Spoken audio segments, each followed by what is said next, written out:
किशनपुर नामक एक छोटे से गांव में हरिया, उसकी पत्नी और उनके 2 लड़के रहते थे। हरिया के दोनों लड़के जुड़वा थे और दोनों शक्ल सूरत में हमशक्ल थे। जो कोई भी व्यक्ति उनको देखता तो वो पहचान नहीं पाता कौन रामू कौन राजू है इन दोनों में से। एक शाम हरिया अपनी पत्नी से बोलता है, अब तो बुढ़ापा आ गया और अब पहले जैसे हाथ पैर भी नहीं चलते। हाँ, अब आपकी और मेरी उम्र हो गई है, अब मुझसे भी घर का काम नहीं होता। क्यों ना रामू और राजू के लिए सुंदर लड़कियां देखकर उनकी शादी कर दी जाए। हाँ भाग्यवान, तू बोल तो सही रही है, लेकिन मुझे रामू की फिक्र है क्योंकि उसे काम में आलस आता है और वह कैसे अपना गुजारा कर पाएगा। बातें करते करते दोनों सो जाते हैं।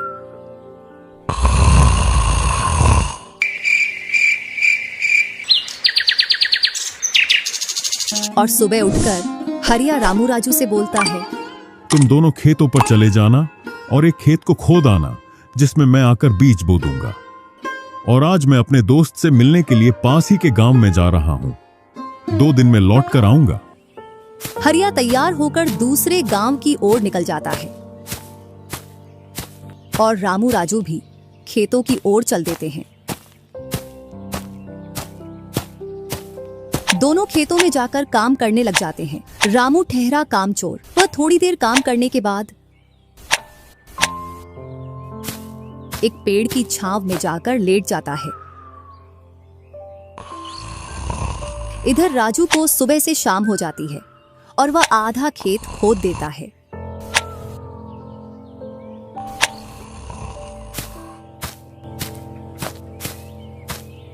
और हरिया भी अपने दोस्त के पास पहुंच जाता है। अरे भाई हरिया, कैसे आना हुआ? तुझसे मिलने की इच्छा हुई तो मिलने आ गया। चल अच्छा है, पहले भोजन करते हैं, इसके बाद गप्पे लड़ाएंगे। दोनों साथ में भोजन करते हैं। हाँ भाई हरिया, सुना सब कुशल मंगल? हाँ भाई, सब कुछ कुशल मंगल है। अब तो तेरे दोनों लड़के शादी के लायक हो गए होंगे। हाँ, दोनों शादी के लायक हो गए हैं और खासकर मैं तेरे पास इसीलिए आया हूं कि कहीं दोनों लड़कों के लिए लड़कियां देख आऊं। वैसे अपनी भी 2 बेटी हैं और दोनों खूब होशियार और चंचल है। अब दोनों की भी उम्र शादी के लायक हो गई है। अगर तुझे कोई एतराज ना हो तो क्यों ना इस दोस्ती को रिश्तेदारी में बदल दी जाए। इतना सुन हरिया बड़ा खुश होता है। जब वह दोनों लड़कियों को देखता है तो दोनों बहुत ही सुंदर थीं।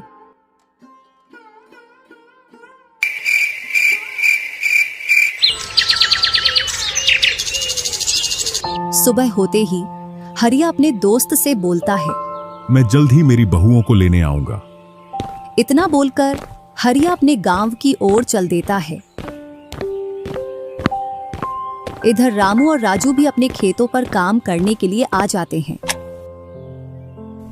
और रामू पेड़ की छांव में जाकर सो जाता है। इधर राजू अपने काम में लगा रहता है। शाम होने को आ जाती है और हरिया भी अपने खेतों के पास आ जाता है। रामू की आंख खुलती है तो हरिया उसको आता हुआ दिखता है, तो वह खेत में जाकर काम करने लग जाता है। चलो घर, अब शाम हो गई और खेत भी पूरा खुद गया है।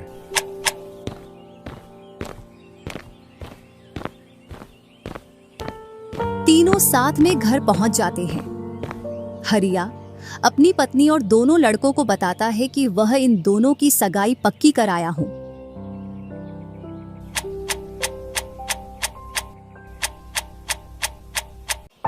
और वह कुछ दिन बाद दोनों का विवाह कर देता है। ऐसे ही कुछ वर्ष निकल जाते हैं।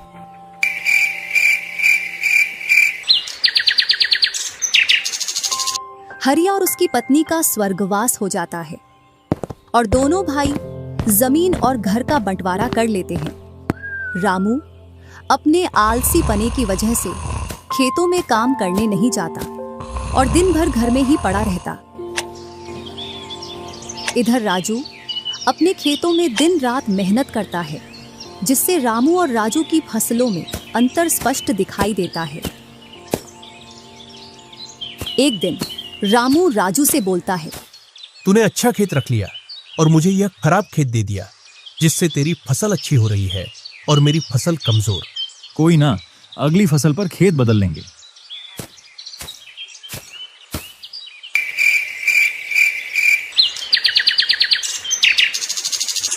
अगली फसल पर रामू राजू से खेत बदल लेता है और एक खेत ज्यादा ले लेता है।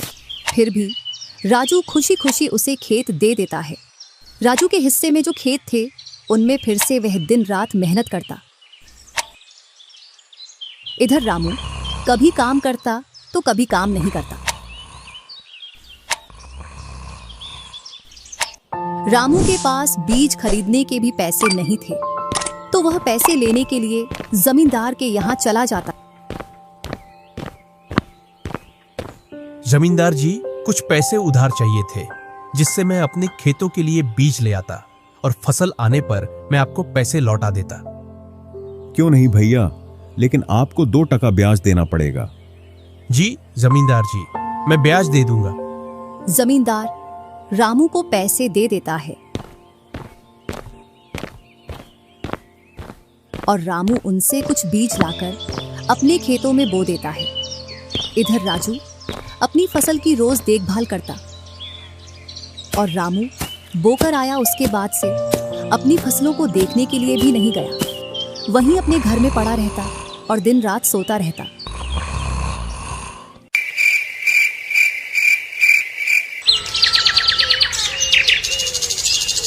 एक दिन जब फसल पकने का समय आया तो वह अपनी फसल देखने के लिए खेतों पर गया और फसल देखकर बोला, अरे इतनी कमजोर फसल! मैंने खेत बदल लिया, फिर भी लगता है मेरी ही किस्मत खराब है। जो भी जमीन में लेता हूँ उसमें अच्छी फसल होती ही नहीं है। ऐसे कहते हुए वह अपने घर आ जाता है और अपनी पत्नी से बोलता है, राजू की फसल तो अच्छी है, बस हमारी फसल ही कमजोर है। ऐसा कैसे हो सकता है? ऐसा तो होगा ही। दिन रात जो घर में पड़े रहते हो और खेतों में समय समय पर दवाई पानी नहीं दोगे तो फसल ऐसी कमजोर रहेगी। फिर बोलते हो किस्मत खराब है। किस्मत नहीं, मेहनत करनी पड़ती है। चल चल, मेरे को मत सिखा। अगर किस्मत ना हो तो कुछ भी नहीं होता। अगर मेहनत से कोई बड़ा बनता तो सबसे पहले गधा बड़ा बनता, क्योंकि उसके बराबर कोई मेहनत नहीं करता। और जो मजा जिंदगी में सोने में है वह मजा और किसी चीज में नहीं। बस इनको तो सुला दो, सोने के अलावा और कोई काम ही नहीं है।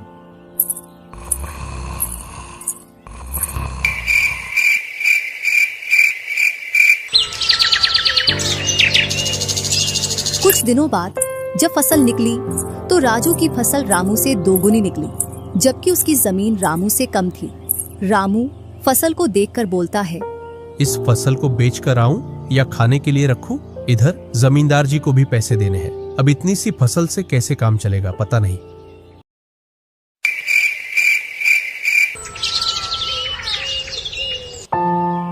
एक दोपहर रामू सो रहा था, तभी उसका गेट किसी ने खटखटाया। पता नहीं कौन भरी दोपहर में नींद खराब करने के लिए आ गया। जैसे ही वह गेट खोलता है तो सामने जमींदार खड़ा दिखता है। क्या यह रामू का घर है? रामू ने सोचा, क्यों ना मैं इसे राजू के घर पहुंचा दूं। यह मुझे पहचान भी नहीं पाया। मैं तो राजू हूँ, वह वाला घर है रामू का। जमींदार सामने वाले घर पर जाकर गेट को खटखटाने लगता है। राजू गेट खोलता है और बोलता है, क्यों भाई, इतनी तेज गेट को क्यों खटखटा रहे हो? मैंने आपके रुपए लेकर खा लिए क्या? हाँ भैया रामू, तुमने मेरे जो पैसे लिए थे उन्हीं को लेने के लिए आया हूँ। तुमने बोला था फसल आने पर पैसा लौटा देंगे, जो तुमने अभी तक नहीं लौटाया। क्या जमींदार जी, आप भी दोपहर में नशा करके आ गए? मैंने कब आपसे पैसे उधार लिए? क्या तुम ही रामू हो? नहीं, मैं तो राजू हूँ। रामू तो सामने वाले घर में रहता है।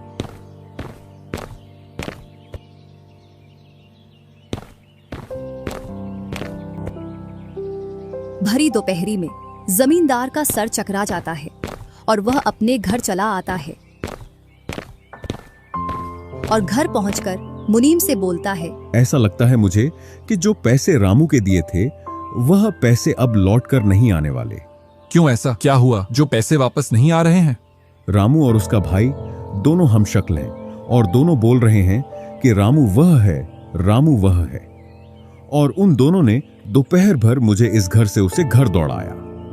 जमींदार जी, पैसे निकालने की मेरे पास एक स्कीम है। बोलो कौन सी स्कीम है? मुनीम जमींदार जी के कान में पूरी स्कीम बताता है।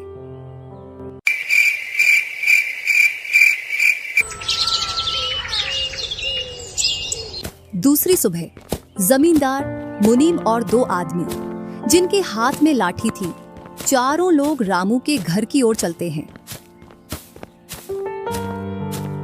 जैसे ही रामू के घर के पास पहुंचते हैं तो जमींदार और दोनों लोग थोड़ी दूर रुक जाते हैं।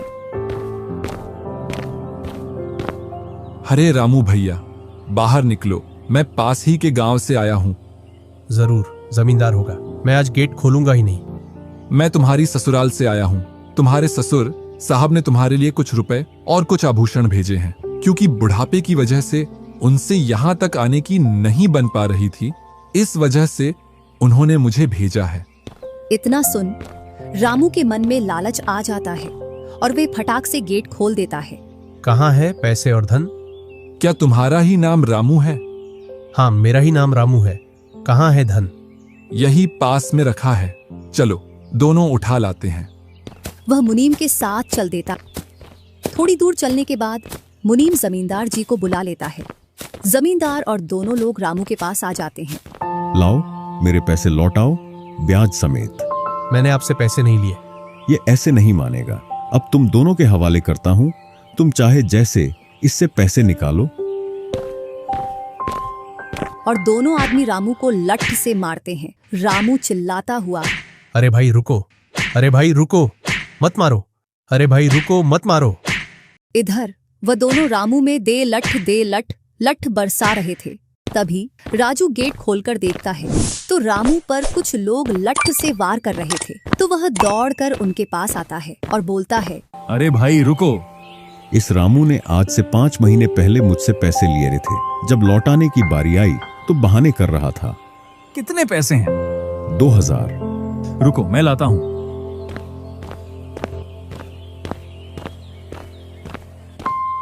राजू रुपए लाकर जमींदार को देता है और जमींदार और उसके साथी वहां से चले जाते हैं। इधर रामू भी अपने घर में चला जाता है और राजू भी।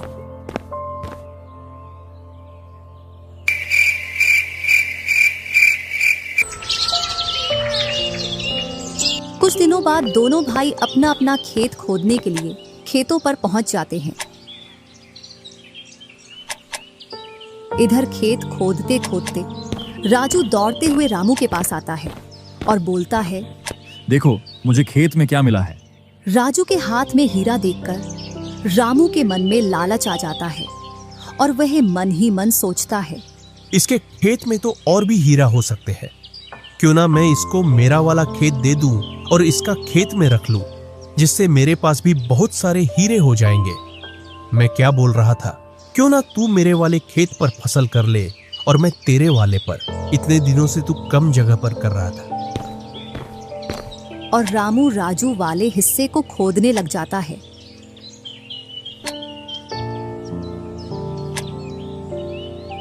शाम तक पूरे खेत को खोद देता है, लेकिन उसे उसमें कुछ भी नहीं मिलता और थका हारा घर पहुंच जाता है। आज पूरा खेत खोद दिया, लेकिन फिर भी एक हीरा नहीं मिला, जबकि राजू ने खेत का एक कोना खोदा था, उसमें ही उसे एक हीरा मिल गया। अच्छा, आप अगर ऐसे ही मेहनत करते रहे तो एक दिन आपको भी बहुत सारे हीरे मिलेंगे। बातों ही बातों में रामू की नींद लग जाती है।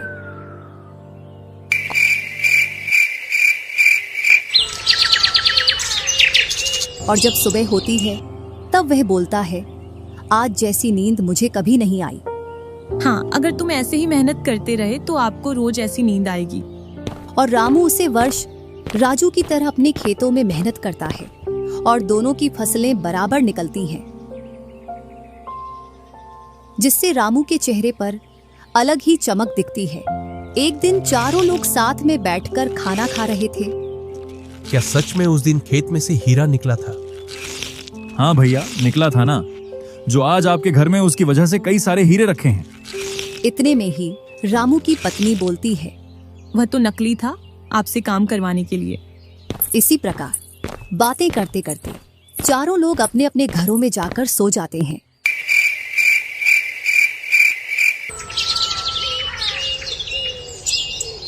सुबह होते ही तुम दोनों को राजा साहब ने राजमहल बुलाया है। वह दोनों भाई सेनापति के साथ चल देते हैं। अब पता नहीं कौन सी आपदा आ गई।